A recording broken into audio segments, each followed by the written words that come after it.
saludo a mis compañeros. Muy buenas tardes, tengan todos ustedes bienvenidos. Mi nombre es Arely López y estamos muy gustosas de que estén con nosotros hoy en Dosis Filosóficas. Y yo también les deseo muy buena tarde, por la hora que ha de ser la 1 en punto. Yo también quisiera desear buen provecho si están comiendo. Mi nombre es José León. Y bueno, el día de hoy vamos a hablar acerca de la filosofía y su sombra. Este tema lo habíamos pensado desde el principio del semestre y en esta ocasión pues tuvimos que darle un giro que creo resultó bastante interesante porque la idea original era analizar una obra de Trías, un filósofo, que escribe un libro con este título, el título de la filosofía y su sombra. Este libro pues está disponible en la biblioteca de la Universidad Autónoma de Baja California Sur, pero por la situación de confinamiento en la que estamos todavía todos, no fue posible acceder a la biblioteca. Sin embargo, nos dimos a la tarea de investigar por fuera y entonces pues sacar los resultados, ¿no? Bueno, ¿quién quiere abrir boca o abro boca yo de una vez? De una vez, creo que sería bueno que lo abrieras tú para explicar más o menos por qué la sombra. Bueno, muy bien. Entonces voy a comenzar yo. La idea de la filosofía y su sombra, básicamente de lo que va es de notar cómo en el momento en el que nosotros arrojamos luz sobre determinado objeto, pues este objeto genera una sombra y porque es opaco el objeto también invisibiliza cierta dimensión de nuestro rango visual. Si nosotros hacemos la metáfora de esto con las diferentes disciplinas, tanto de las ciencias duras como de las ciencias sociales y de las humanidades, podemos notar que es un fenómeno necesario de, al prestar atención intensa y extensa a un ámbito de la realidad, pues obviar otros ámbitos de la realidad u otras dimensiones de la realidad misma, ¿no? Así como una jarra puede impedir que nosotros leamos el título del libro que está atrás de la jarra, algo tan sencillo como eso, también en el caso de las disciplinas sucede. Yo de tarea traigo 2 teorías específicamente muy puntuales. La primera que me gustaría exponer aquí con ustedes pues es la teoría de la ibris del punto cero. El autor es Santiago Castro Gómez y Santiago Castro Gómez dice que en la forma de generar conocimiento a partir del siglo XVIII se da este exceso. Hacer ibris es desequilibrar. Entonces, este término que retoma él de los griegos, para el griego cometer ibris era desequilibrar el orden regular de las cosas, del cosmos, del universo, es transferido al conocimiento a partir del siglo XVIII en la cultura occidental. ¿Quieres decir algo antes de que continúe? Sí, que dentro de la religión griega, tanto los dioses y las diosas como los seres mortales estaban supeditados, dependían del cosmos, que era mucho más grande. Entonces, este desequilibrio, esta ibris, pueden comentarla tanto seres mortales como como deidades. Entonces, nadie se escapa, en realidad. Sí, a diferencia de las religiones que suelen promover a dioses omnipotentes, es decir, que todo lo pueden, omnisapientes, que todo lo saben y omnipresentes, que están en todos lados. En el caso del cosmos, del equilibrio cósmico, era un asunto que trascendía a las deidades, efectivamente, y entonces los dioses también podían desequilibrar, podían cometer ibris, y lo que hacía el cosmos era modificar el decurso de los acontecimientos para que volviera el orden y volviera la regularidad. Entonces este concepto tan curioso de ibris es retomado por Santiago Castro Gómez para decir que la forma de generar conocimiento en Occidente, la forma de acercarse a la realidad del observador era justo cometiendo este exceso de creer que lo observa todo cuando en realidad no se está observando a sí mismo, ¿no? En el momento en el que arroja su foco de atención hacia cualquier sitio que no sea él mismo, deja de observarse, ¿no? Como quien dice, no puedes estar viendo para afuera de tus globos oculares y al mismo tiempo para adentro, pues, ¿no? Esta es una primera aproximación que podemos hacer desde esta propuesta epistemológica de Santiago Castro Gómez. Y la segunda propuesta me gustaría guardármela para un poquito más tarde. No sé cómo ven ustedes. Pues, de hecho, yo revisé en mi investigación. Primero dije, bueno, ¿qué voy a aportar en dosis filosóficas? Y revisé algo que ya había leído antes en un fascículo que se titula Introducción a las Ciencias Sociales, y se me ocurrió como ejemplo, porque aquí explican en este fascículo el debate de la cientificidad de lo social. Entonces plantean el problema de por qué nace este debate. Entonces, en el siglo XIX es cuando se sitúa todo esto, todos esos debates entre diferentes corrientes. Espera, la cientificidad de lo social es utilizar los métodos aplicados en las ciencias naturales o en las y en otras disciplinas. Y traspasar el método a lo social. Okay. Por ejemplo, se hacían estas preguntas, ¿no? ¿Por qué si hay tanto desarrollo en la ciencia y en otros ámbitos en el siglo XIX no hay nada sobre lo social? Ni siquiera se le llamaba de esa manera. La primera vez que se introduce el término de ciencia de lo social o algo así es en el positivismo con Augusto Comte, y él lo llama física de lo social. Entonces, en este momento intentaban, a través de los métodos de la ciencia natural, tratar también los problemas de la ciencia social. Entonces, ¿qué dice, por ejemplo, el marxismo? El marxismo ataca esta idea del positivismo y dice, no, o sea, la ciencia necesita una autonomía lo social necesita una autonomía como ciencia y no estar subordinada a las ciencias naturales. Luego, por ejemplo, el neopositivismo también toma cosas del positivismo y hace todos unos requisitos para que una disciplina pueda considerarse como ciencia. Entonces, por ejemplo, la teoría crítica ataca el neopositivismo y dice que ellos no están considerando en ningún momento el contexto social. Entonces, yo pensaba esto como ejemplo, pues, o sea, el neopositivismo está poniendo sus requisitos, pero a la teoría crítica le dice, oye, no, estás dejando esto atrás, o sea, lo estás olvidando.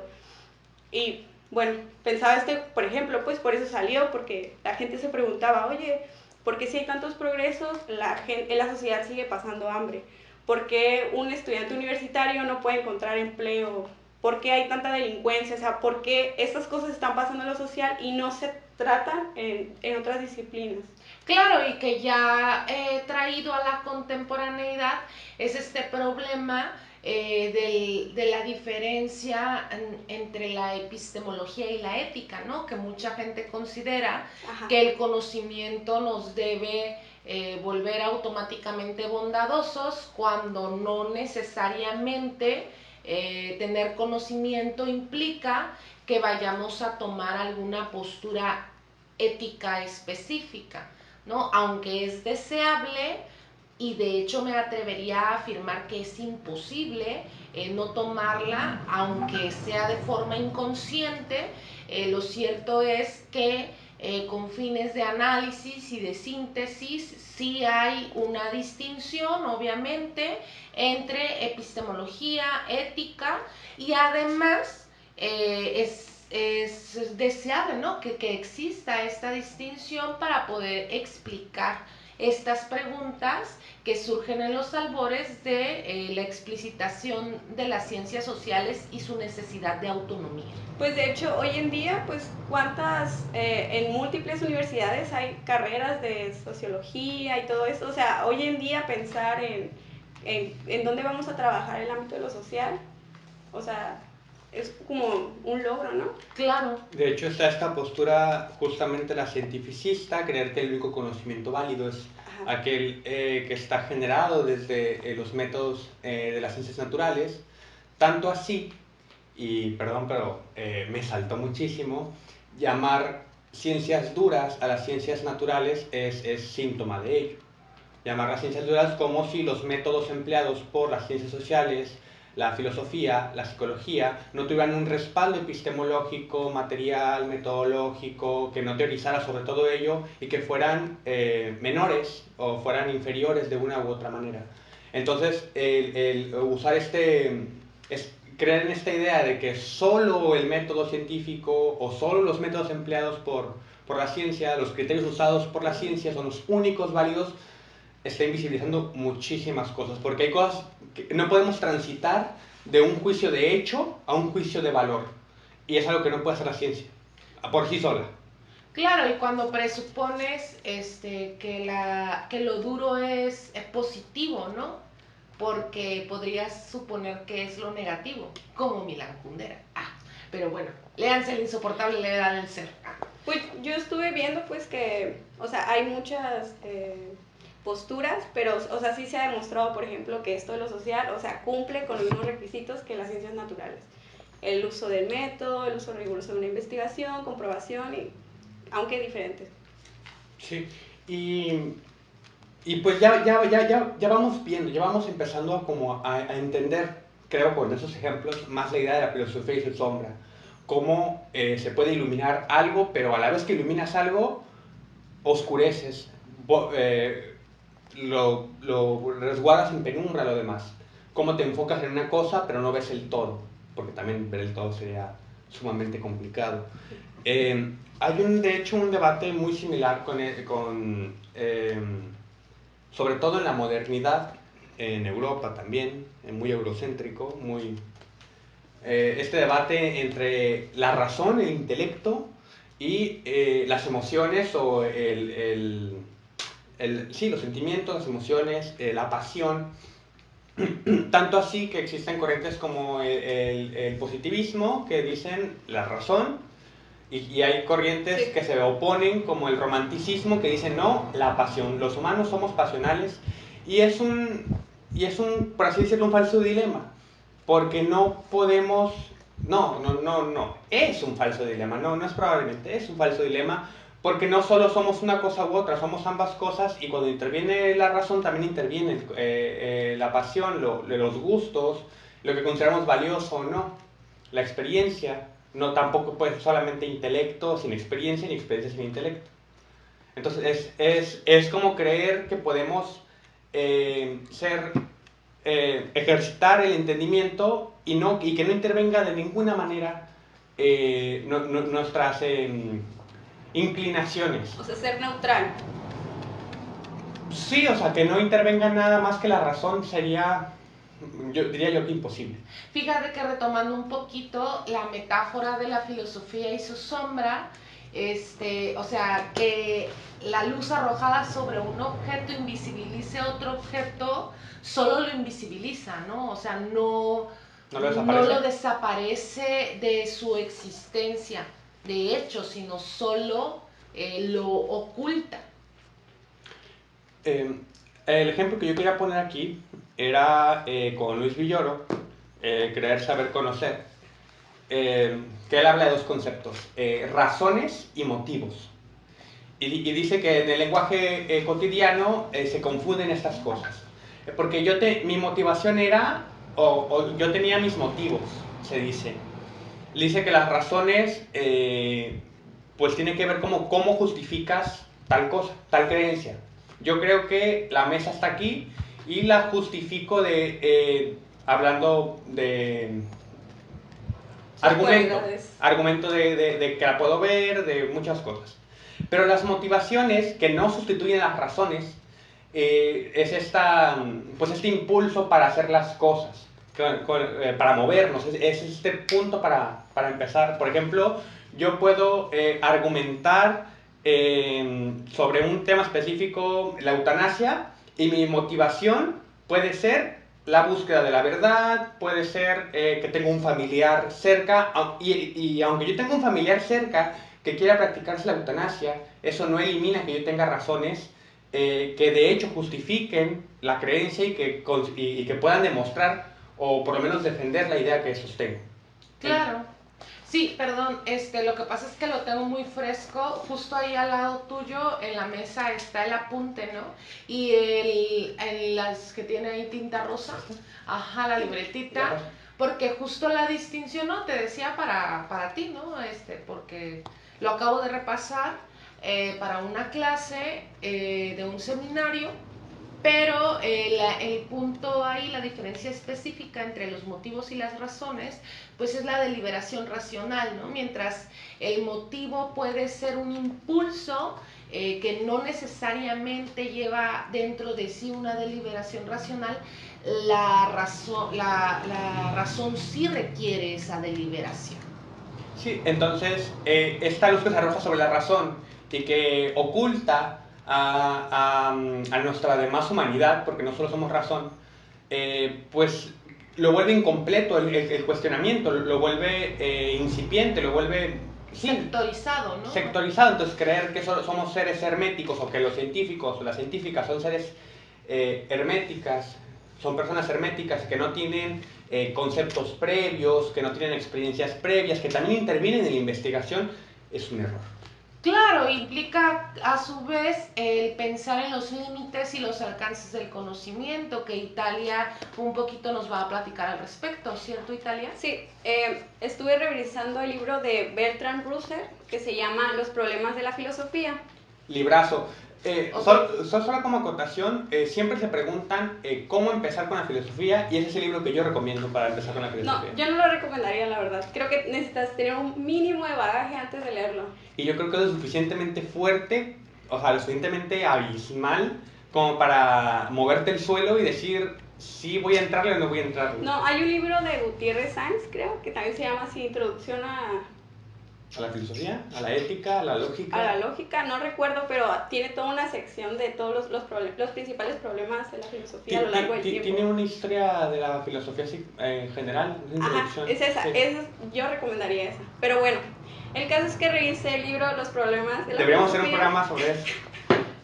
Ya tienen sus recomendaciones especiales. Ok. Lo divide en capítulos y encontré uno que se llama Los límites del conocimiento. Ahí hacen referencia a Hegel, pero creo que el pensar los límites del conocimiento podría ser una causa del por qué la filosofía hizo sombra. Por ejemplo, hablan de esta idea hegeliana de su dialéctica de antítesis y síntesis. Y así es, o sea, es como todo un círculo vicioso. Y por ahí leía que decía Hegel que cuando conocías tanto una cosa material como en el pensamiento una idea, solo conocías una pequeña parte de la realidad y no su totalidad, entonces no podrías dar por hecho una sola cosa. Decía Hegel que solamente eran ideas inferiores, porque había una idea absoluta. Pero yo creo pues que el límite del conocimiento, porque no podemos conocer todo, es una causa del por qué filosofía hizo sombra. Por ejemplo, pienso en la idea del método. Para cualquier cosa. Si yo utilizo un método, no sé, para una planta, me da un resultado. Pero si para la misma cosa, para las plantas, utilizo otro método, cambia totalmente.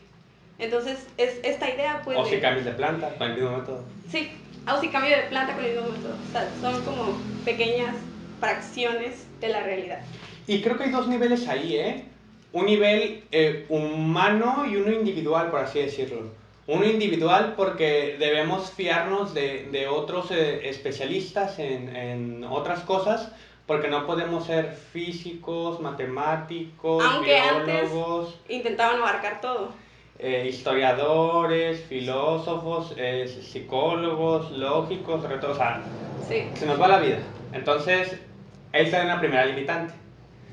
Y también como humanidad, o sea, como seres humanos, también tenemos límites hasta dónde conocemos. O sea, por ejemplo, hay un universo observable, pero hay un universo no observable o no observado todavía, por lo menos por nosotros y por nosotras. O sea, también como humanidad y también como... Lo que desconocemos también todavía. Por ejemplo, con el mar, que se supone que nada más se conoce el 10% del, una mínima parte del territorio de un acuático. continente acuático enormísimo. Más agua que tierra, o sea... Claro, debería ser el planeta agua, ¿no? El planeta tierra. Qué felicidad escucharlos. Me hace muy feliz escucharlos. Porque están muy crecidos, ¿no? Se escuchan muy seguros y sobre todo muy agudos. En este asunto de los límites y de los alcances del conocimiento, creo que viene muy bien a colación del tema de la filosofía y su sombra, porque mencionabas hace rato razones y motivos, ¿no? Y justo las razones y motivos son el gran motor a partir del cual se pueden constituir las comunidades epistémicas, las comunidades de conocimiento. Y justo el pensar que tenemos factores lógicos, factores históricos y factores sociales, pues que nos atraviesan como humanos, marca la pauta de los límites y de los alcances de si podemos pertenecer a una comunidad epistémica pertinente que se encargue de un aspecto específico de la realidad. La historización es el punto clave para Luis Villoro, continuando claro con creer, saber, conocer, es punto clave para que esta comunidad pueda reconocer hasta dónde sí y hasta dónde no podemos llegar, ¿no? Entonces, otro autor que habla un poquito acerca de el conocimiento, ¿no? Que tiene ahí una premisa epistemológica, a mi parecer, no tan esquematizada como la de Luis Villoro y que atiende un poquito más este sentido metafórico de la filosofía y su sombra, pues es Boaventura de Sousa Santos. Boaventura de Sousa Santos, ya les hemos hablado en otras ocasiones en este programa de él. Es un filósofo que escribe un libro llamado Epistemología del Sur, y en este libro, en uno de los capítulos, por ahí anda el bebecín en el librero, en uno de los capítulos habla acerca del pensamiento abismal. ¿Y qué es esto del pensamiento abismal? Bueno, no le dé la espalda al público, muchacho. Sí, quería ver si lo alcanzaba a ver hacia la Ahí tele. está. Ah. Ahí está. Yo sí lo tengo aquí bien en la mira, pero el pensamiento abismal va justamente de enunciar que hay un terreno de lo indecible, un terreno de lo invisible para nosotros como sujetos epistemológicos. Es decir, está lo que podemos imaginar, lo que podemos mentar y aquello que ni siquiera podemos imaginar. Él pone el ejemplo de lo legal, de lo ilegal y de lo alegal. Entonces dice, bajo los parámetros que vivimos, nosotros sabemos qué es legal y qué es ilegal. Pero lo que no está contemplado ni en las leyes ni en las conciencias y llega a suceder es el abismo que emerge en la circunstancia, y entonces eso es lo alegal, o sea, lo que ni siquiera podemos medir con los parámetros dicotómicos con los cuales solemos relacionarnos con la realidad, o sea, con la realidad por contraste. Y entonces esto suena como muy allá en el éter, pero si tú lo bajas, por ejemplo, tenemos el caso muy específico en México del cómo está descrita la violación en las leyes. Y entonces tienen una manera de decir qué es violación sexual. Y todo lo que no está contemplado en las leyes, que incluso tampoco está visible en la conciencia social, en el imaginario colectivo, Entonces ni siquiera está de este lado de la línea, de lo decible, de lo visible, de lo existente, ¿no? Cuando emerge del abismo de lo indecible, es cuando se vuelve existente. Pero entonces, ¿qué pasa? ¿Desaparece lo del otro lado de la línea? ¿Llega un momento en que lo podemos ver todo? No. Para Boaventura de Sousa Santos, justo lo que pasa es que se traslada lo que está contenido en el otro lado de la línea. En el momento en el que lo alegal se vuelve parte de este lado de la línea, aquel lado de la línea es ocupado por otras experiencias. ¿Cuáles? Sepa la bola. Y sepa la bola porque en el momento en el que podamos nosotros imaginarlo, decirlo, mentarlo, visibilizarlo, en ese momento ya está de este lado de la línea y no está del otro lado de la línea. Ser es ser percibido, decía Berkeley. Ah, Berkeley. ¿Sabes? Yo creo que es muy importante esto que dices porque se tiene el prejuicio de que filosofía, que las teorías ya están acabadas, de que ya se dijo todo, de que ya son discusiones terminadas, y pensar en la idea de lo alegal o el abismo. Sí, es muy importante. Es súper importante y muy pertinente. Solo hay que hacer visible la pertinencia, ¿no? En temas tan polémicos. Hay que arrojar luz a eso que estuvo ensombrecido tanto tiempo. En temas tan polémicos actualmente, ¿no? Como la violencia, el aborto, la eutanasia, si es legítimo o no es legítimo el Estado de Derecho en el que vivimos, derechos humanos en general. Son temas que pareciera urgente la intervención de la filosofía, como poder arrojar luz sobre lo que no solemos arrojar luz, a sabiendas, claro, de que siempre va a haber una sombra ahí, ¿no? Claro. Los conceptos son lentillas y es inevitable ocultar sin quererlo y sin saberlo otras experiencias, otras cosas. ¿No ibas a terminar de explicarlo de la Ibris del punto cero o pasamos? No, estaba yo hablando justo del pensamiento abismal de Boaventura de Sousa Santos, la Ibris del punto cero, ahí lo dejamos como introducción. No sé si gustas tú añadir algo. No. ¿No? Muy bien, porque además habíamos consensuado antes de comenzar el programa para dar un seguimiento acerca del conjunto de ideas, que nos ibas a hablar un poquito acerca de los territorios negativos. Sí, con esta misma idea de... Es que no sabía cómo transitar. Ah, ok.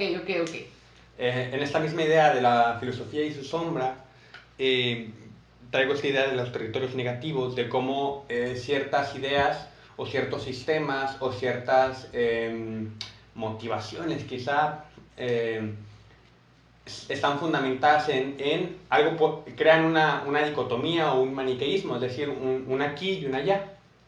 Un yo soy el héroe y el enemigo, o el que sí y el que no. Blanco-negro. Blanco-negro. Entonces, podríamos hablar de la necesidad de ciertos elementos de sombra o ciertos elementos negativos para justificar o darle legitimidad al territorio que sí queremos, que creemos valioso. Platón necesitó hablar de los sofistas para poder fundamentar o legitimar al filósofo, como Descartes en las meditaciones metafísicas requirió, para empezar con toda su meditación metafísica y dudar de la existencia, para luego desde los sentidos, para luego llegar a tener una verdad transparente, por así decirlo, una certeza sin dudas de su propia existencia, requirió de un genio maligno, y cómo también se opone a su Dios bondadoso.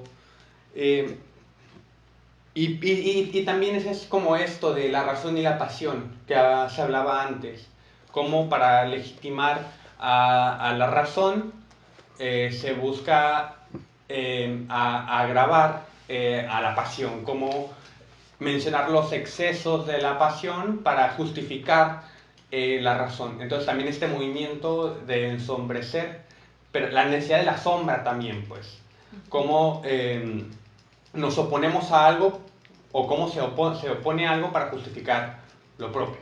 Diría Zambrano, ¿no? Los infiernos de la luz. Verlo todo al mismo tiempo también te vuelve ciego. Claro. Hay un mito que me gusta mucho. De hecho, alguna vez que yo quise hacer un ensayo sobre una concepción de la verdad desde una idea continental. Recordemos que hay una distinción entre filosofía, entre analítica y continentales. Este no es el tema de este programa. Probablemente podremos dedicarle un programa a eso. Pero quería explicar. Ya abandoné el proyecto, no le vi mucho más, no quise hacerlo porque implica esfuerzo y muchas cosas más, pero quería usar el mito de Semele, que Semele es la madre de Dioniso, el dios del vino y de la tierra. La historia es muy simple. Semele era princesa y tuvo relaciones sexuales con Zeus, que raro, Zeus acostándose con una mortal y embarazándola. Entonces le contó a su padre y a su madre que eran reyes y no le creían. Entonces le exigió a Zeus que se presentara en su forma de dios frente a sus padres y a su padre y a su madre para que le creyeran, pero cuando se presentó en su forma pura terminaron calcinados. Entonces lo que hizo luego Zeus fue tomar del vientre o de los restos a Dioniso y se lo puso se lo injertó en la pantorrilla para que terminara de incubarse. De gestar. Entonces es esta idea de cómo, por así decirlo, la pureza de las cosas pueden también destruir. Bueno, pues ahora que mencionabas a Platón, también en el libro este de Bertrand Russell habla sobre los universales, y yo también pensé que podía ser un problema que podría relacionarse con filosofía y su sombra. Cuando hablan de los universales es esta idea de Platón, o sea, esta tesis del mundo de las ideas, con sus modificaciones necesarias en el tiempo, obviamente, o sea, no tal cual como lo dice Platón. Entonces, cuando uno habla del mundo de las ideas, habla de la esencia. Ajá. Entonces, el mundo de los universales sería el mundo de la esencia. Y dice Russell que, por un lado, tenemos el mundo de la esencia, el mundo de los universales, y el mundo de la existencia. Entonces, de las cosas que cambian, las cosas mutables, de las cosas fugaces, temporales. Entonces, dice que en filosofía uno elige una cosa, o el mundo de las esencias o el mundo de la existencia, y cuando eliges una hay una sombra opaca entre una y otra. Entonces eso dice él, que cuando en filosofía o eliges uno o eliges toda tu trayectoria, concentrarte en el mundo de los universales, de la esencia, de lo que no cambia, o en las cosas que pasan entre lo inmutable y lo perecedero, lo que lo cambia. dinámico. Me gusta mucho esa idea. Sí, es muy bonita. Y lo vemos también en autores, por ejemplo, en Augusto Comte. Yo vi que cuando quiso hablar de física de lo social, sí toma lo social, pero no hace una crítica a ello, o sea, lo que a él le interesaban eran otras cosas. O pienso en otro ejemplo también de filosofía y su sombra, el marxismo. El marxismo le reclamaba al positivismo autonomía de lo social, pero dentro del marxismo también había sombras, porque ¿qué dice Marx? Proletariados del mundo unidos. Ajá. Y cuando él hizo eso, o sea, cuando se empezaron a todos estos grupos minoristas a levantar, también se empezaron a levantar los negros, los esclavos, las mujeres, que no se estaban tomando en cuenta. Entonces sería como una sombra de lo que están defendiendo. Claro, claro, y es que si extendemos el ejemplo, o sea, si extendemos esta premisa, en realidad no puedes no tener una posición, ¿no? O sea, lo que está bastante extraño cuando quieres llevarlo a cabo bajo el ejercicio de la razón y de la conciencia es sostener las dos al mismo tiempo, pero si piensas en la cotidianeidad, en la vida de las personas, ¿no? Que andamos por ahí mundaneando. Lo cierto es que hay creencias populares que se basan en creer que hay esencias, que hay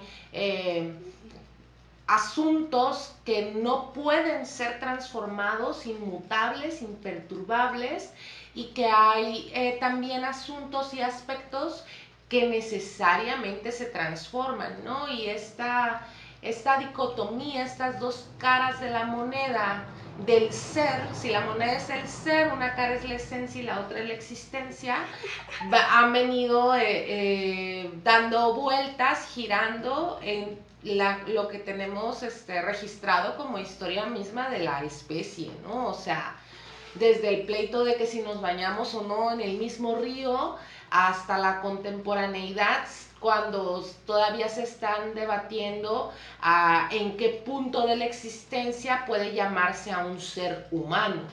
Sí, y también pues no solo son concepciones, sino también decisiones. Porque cuando tomamos un vaso con agua, no estamos tomando refresco, estamos escogiendo una cosa u otra. Y aunque intentemos generar algo abarcador al momento de hacer política y de tomar decisiones, habrá que hacer una cosa u otra. Habrá que no puedes hacer todo al mismo tiempo. Si quieres hacer un proyecto revolucionario, por así decirlo, no puedes hacer que todas las cosas dentro del plan se hagan al mismo tiempo. Tienes que hacer una cosa y luego otra, y luego otra, y luego otra, y luego otra. Es hasta agobiante, pero no hay que ver a la sombra como el enemigo. Pues. Hay que reconocerlo como algo que existe y preguntarnos qué tanto queremos aventurarnos, qué tan dispuestos estamos o dispuestas estamos a aventurarnos a ese lugar que desde la luz parece tenebroso. Claro, y la conciencia de que a donde sea que vayamos a llevar el candil, vamos a dejar a los lados y detrás una sombra que se está moviendo, ¿no? O sea, a mí el ejemplo que me parece clarísimo es la gente que no vota en las elecciones, pues de lo que sea, ¿no? Presidente, gobernador, etcétera. Porque no votar también es una postura política, claro. ¿no? Y cuando perteneces a algún sindicato, perteneces a alguna institución, votar a favor, votar en contra y abstenerte de votar, las tres son también posturas políticas, ¿no? Es como los actos morales. Hasta no querer actuar es ya tomar una decisión, ya es un acto moral. Y también depende en qué lugar estés, porque aquí la abstinencia tiene consecuencias que en otros países tiene otras consecuencias, porque aquí no hay, ¿cómo se llama? ¿Boleta en blanco? ¿Cómo se llama? ¿Cuál? El no votar implica el no, o sea, es por así decirlo un tercer miembro, o sea, es distinto, es como si fuera un tercer miembro fantasma. Entonces, si la mayoría de la gente no vota, gana ese miembro fantasma, por lo tanto no se está satisfecho con ninguno de los dos postulantes y ninguno queda electo. Aquí en cambio en México se absorbe ese porcentaje que no vota y se reparte, por así decirlo. Así es. Pero en otros lugares es como no llegó el mínimo necesario de habitantes por votos y la mayoría fueron boletas en blanco, entonces ninguno de los dos es electo, se tiene que reorganizar y una nueva votación o cambios. Entonces también depende. Claro, por supuesto. Bueno, pues se nos ha ido el tiempo volando. Ya estamos a punto de retirarnos. Nos pusieron la semana pasada sauna filosófico, pero no, ya nos trajimos nuestros abaniquitos. Saludos. Ya la próxima sesión ya va a estar José León con su abaniquito también. Aquí le vamos a echar aire las dos. Pero no nos gustaría irnos sin antes recordarles que estamos súper dispuestas, que el joven está súper dispuesto también a que nos escriba, a que nos dé like, a que nos comparta y a seguir permaneciendo en casa, guardando la sana distancia, que aquí pueden ver que tenemos los chicos y yo también, ¿no? Sirvió de algo que nos enseñaran en la primaria a tomar distancia y nada, ¿no? Que Me parece que es una muy buena oportunidad el que podamos abrir canales de comunicación para seguir dialogando en torno a lo que a ustedes y a nosotras nos interesa. ¿Gustan añadir algo? Italia, León. Saludos. Yo solamente agradecer por vernos y escucharnos. Y si nos comentaran también sería agradable, sería grato y serían respondidos si comentan. Yo saludos a todos los que nos ven y le mando besitos a mi novio. Al novio de Italia, siempre es parte del equipo. Ya es parte del equipo, nomás falta que lo invitemos. Siempre estás pendiente. Siempre estás súper al pendiente, mega fan de Dosis y claro que de ti, ¿no? Por supuesto. Muy bien. Bueno, saludos, José León, ¿a alguien en especial? No. Ok, bueno, pues yo como siempre, si se trata de mandar saludos, le mando saludos a mi familia, a mis padres, a mami, a Cinda, que todo el tiempo nos está viendo desde Cabo, mi prima dorada, a hermano grande y hermano mediano. Bueno, esto fue Dosis Filosóficas. Bye. Adiós. La azul.